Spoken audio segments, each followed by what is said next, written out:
এর সাথে বাওয়ালটা হয়েছিল। এই যে আসছে এখন হেঁটে হেঁটে। এটা কিন্তু সৈকত নয়, এগুলো বাংলাদেশের মাল।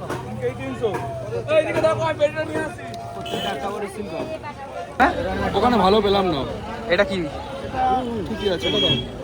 So good afternoon everyone and welcome back to another blog of 90s বং। তো অনেক দিনেই ঘর থেকে ব্লগ করছি, আর হয়তো এই ঘর থেকে করবো না, এবারে নতুন ঘরে শিফট হওয়ার টাইম এসে গেছে। যাই হোক, তো তারাপীঠের পর 2 সপ্তাহ মানে পুরো গ্যাপ ছিল। ইনস্টাগ্রামে আমরা অ্যাক্টিভ আছি, প্লিজ ফলো করে দিও। ওখানে আমাদের এখন ভালো মানে রিচ যাচ্ছে আর কি। যাই হোক, ওসব পরের কথা। আর আজকে আমরা হঠাৎ করে যাচ্ছি, প্ল্যান হয়েছে খালি ছেলেরা মিলে হচ্ছে ডায়মন্ড হারবার ইলিশ মাছ কিনতে। তো এখন চলো যাওয়া যাক। তো যাই হোক, আমি মোটামুটি রেডি। আর এই কদিন তো তেমন ব্লগ করিনি, কেননা অফিস স্টার্ট হয়ে গেছে আমার। আর অফিস এখন মাসে 10 দিন যেতে হচ্ছে, তাই জন্য একটা প্রপার শিডিউলে আমাকে আসতেই হবে। আজকে বাড়ি এসে আমি একদম প্রপার শিডিউল বানাবো। আবার নেক্সট আবার শিফটিং আছে ওই নতুন বাড়িতে, তাই জন্য পুরো হচপচ হয়ে আছে। এখন পুরো প্ল্যান করতে হবে বাড়ি এসে। আজকে আমরা যাচ্ছি, কে কে যাচ্ছি আপাতত জানি না। অভিজিৎ স্যার দাঁড়িয়ে আছে ওরিয়েন্ট মোড়ে, মানে আমাদের বাড়ি থেকে একটু দূরে। তো আমি যাবো এখন হেঁটে হেঁটে। আর কি করব চল দেখতেই থাকো। যেটা বলছিলাম, আমরা বেরিয়ে গেছি আপাতত। এই যে এর সাথে বাওয়ালটা হয়েছিল,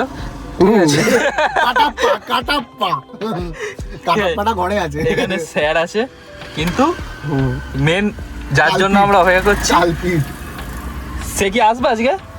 আসার তো কথা, ও তো ছোট মানুষ, কিন্তু সে তো আসতে পারছে না। আরে অন্য কিছু বলো, অন্য এই ভিডিও বলছিল। এই ভিডিওটা যে কজন দেখছো, যদি এর মধ্যে কেউ ঘটক থাকো, আমার নাম্বারে কন্ট্যাক্ট করতে পারো। একটা ছোট দেখে বউ লাগবে, পরসা। এই যে আসছে এখন হেঁটে হেঁটে। এটা কিন্তু সৈকত নয়, ওরকমই দেখতে। কালো কালো বলে কি সৈকত নাকি? সব কালো।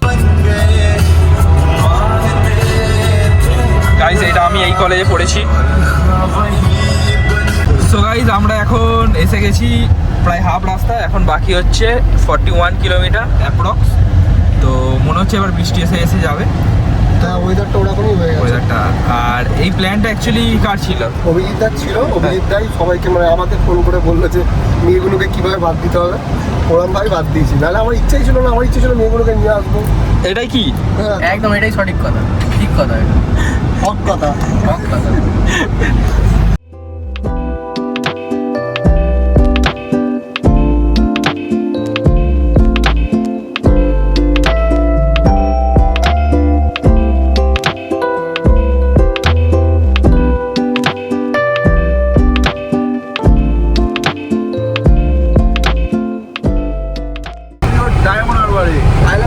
আমরাও চলে এসেছি ডায়মন্ড হারবারে এখন আপাতত। কত ভিড় দেখো। সবাইকে মাছ কিনতে না, সব ঘুরতে আসে। দোকান দেখো, ওদিকে দোকান দেখাও, শুধু এদিকে দোকান দেখো সবাই। এখানে আপাতত আমরা এসে গেছি, মাছের দোকান স্টার্ট। এখানে ইলিশ মাছ, এগুলো বাংলাদেশের মাছ।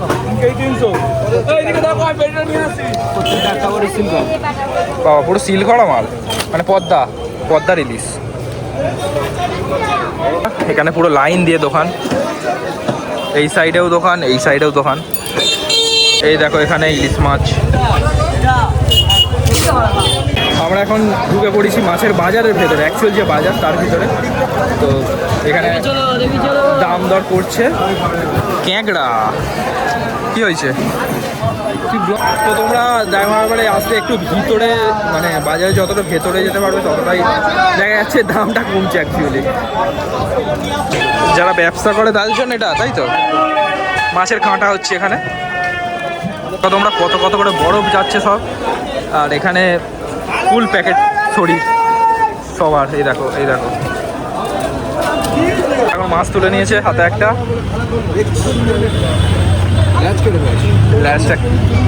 কেমন কেমন মনে হচ্ছে? খারাপ লাগছে না মোটামুটি। আপাতত হাই স্পাইস কত আমরা দেখেছি? গল্প আছে।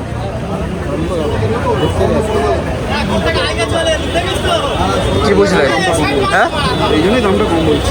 লাল আছে, লাল লাল নেই। হ্যাঁ, ওখানে ভালো পেলাম না। এটা কি? ঠিকই আছে, এটা ঠিক আছে। ফাইনালি আমরা মাছ নিয়ে নিয়েছি। এই যে প্যাকেট করা আছে আমাদের সবার আলাদা আলাদা করে। এরপর দাদা মোটামুটি ঠিকঠাক করে দাম নিলে আমরা খুশি। এখন বর্ষা পাশে রাস্তায় আমরা এখন দোকানে বসে খাচ্ছি লোটে ফ্রাই। তো গাইস এখন বাড়িতে এসে গেছি। এখন সবাই মিলে ফ্যামিলি ভিডিও কল কথা হচ্ছে সবার। এরপর ডিনার করব, তারপরে আবার অফিস আছে নাইট ডিউটি। তারপর এখানে দেখো সবাই মুনাইকে হ্যাপি বার্থডে উইশ করে দাও। কালকে মুনাইয়ের হ্যাপি বার্থডে আছে। আর দেখা হচ্ছে আবার মুনাইয়ের জন্মদিনে।